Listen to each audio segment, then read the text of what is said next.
నేను రాజకీయాల్లో ఉన్నంత కాలం కేసీఆర్ను గద్దెనెక్కడం కల్లా 2029లో 2/3 వంతు స్థానాల్లో కాంగ్రెస్ మళ్ళీ అధికారంలోకి తీసుకొస్తా. సర్పంచుల అభివృద్ధికి కృషి చేయాలి. చిన్న గ్రామాలకు 5 లక్షలు, పెద్ద గ్రామాలకు 10 లక్షలు ఇస్తా. కొడంగల్ నియోజకవర్గ సర్పంచుల సన్మాన సభలో సీఎం రేవంత్ రెడ్డి అయితే వ్యాఖ్యలు అయితే చేశారు. మరి నేను రాజకీయాలలో ఉన్నంత కాలం కేసీఆర్ను గద్దెనెక్కినని చెప్తున్నాడు. సో అట్లాగే గ్రామ పంచాయతీలకు సంబంధించి చిన్న గ్రామ పంచాయతీలకు అయితే 5 లక్షలు, మేజర్ గ్రామ పంచాయతీలకు 10 లక్షల నిధులు కూడా విడుదల చేస్తానని చెప్పేసి రేవంత్ రెడ్డి గారు అయితే అంటున్న పరిస్థితి. ఒకసారి మనం రేవంత్ రెడ్డి ఏమేమి హామీలు ఇచ్చినారు, మార్పు రావాలి, కాంగ్రెస్ రావాలి, మార్పు రావాలి, కాంగ్రెస్ రావాలి అని చెప్పేసి మాట్లాడారు కదా. ఒకసారి వీళ్ళ 6 గ్యారెంటీలని చదువుదాం, రోజు చదువుదాం.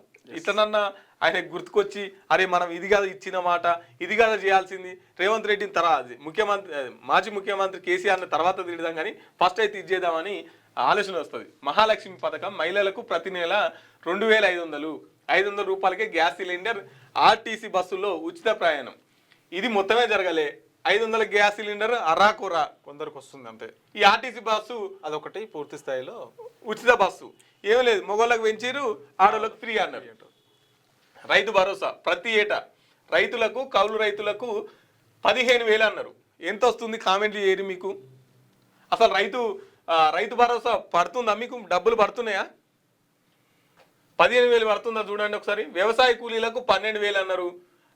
బోనస్ కింద 500 అన్నారు. 12,000 వస్తుందా? ఆ బోనస్ కింద 500 వచ్చిందా? ఒకసారి కామెంట్ చేయండి. రేవంత్ రెడ్డి 6 గ్యారెంటీలు ఏవైతున్నాయో ఇవి రోజు చదువుదాం మనం. రోజు చదివితే వాళ్ళకి గుర్తుకొస్తుంది. గృహజ్యోతి కింద ప్రతి కుటుంబానికి 200 యూనిట్ల ఉచిత కరెంట్ అన్నారు. ఇది అరకొరే.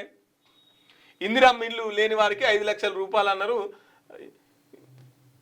ఇందిరా మిల్లు ఇవి ఫస్ట్ విడత కానే ఆగిపోయింది. యువ వికాసం 5 లక్షల విద్యా భరోసా అన్నారు. తెలంగాణ ఇంటర్నేషనల్ స్కూల్ అన్నారు. ఇది ఒక రాజకీయం. ఇవన్నీ అందాలంటే మా పార్టీలోకి రావాలి, మా కండవ కప్పుకోవాలి, మా కోటేసిర్రా, ఇవన్నీ ఇట్లకి వెళ్ళి తెచ్చిచ్చినట్టు. ఇవన్నీ ఎంక్వైరీలు. చేయుత కింద 4,000 పింఛను, 10 లక్షల దాకా ఆరోగ్యశ్రీ బీమా అన్నారు. ఈయన 6 గ్యారెంటీలు అమలు అవుతున్నాయా లేవా? మీ ఊరు దాకా వస్తున్నాయా లేదా? ఎన్ని అమలు అవుతున్నాయి? ఇప్పుడు 500కే గ్యాస్ సిలిండర్ అంటున్నారు కదా.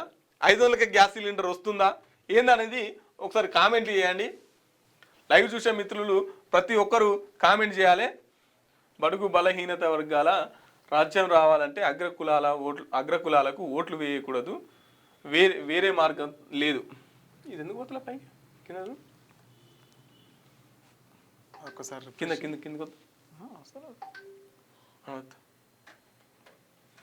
సో ఈ 6 గ్యారెంటీలకు సంబంధించి ఒకసారి కింద కామెంట్లు చేయండి.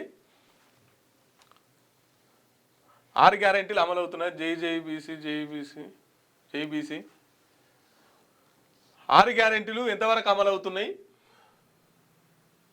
6 గ్యారెంటీల పైన మీ అభిప్రాయం?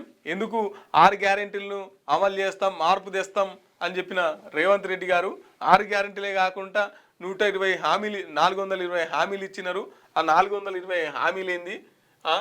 వీటిపైన ఒకసారి మీరు కామెంట్ చేయండి. క్యూన్యూస్ పేరు చెప్పి ఎవరైనా వసూళ్లకు, అక్రమాలకు, బెదిరింపులకు గురి చేసిన క్యూన్యూస్కి సమాచారం ఇవ్వండి. క్యూన్యూస్ ఎప్పుడూ ఇలాంటి చర్యలకు పాల్పడదు, ప్రోత్సహించదు.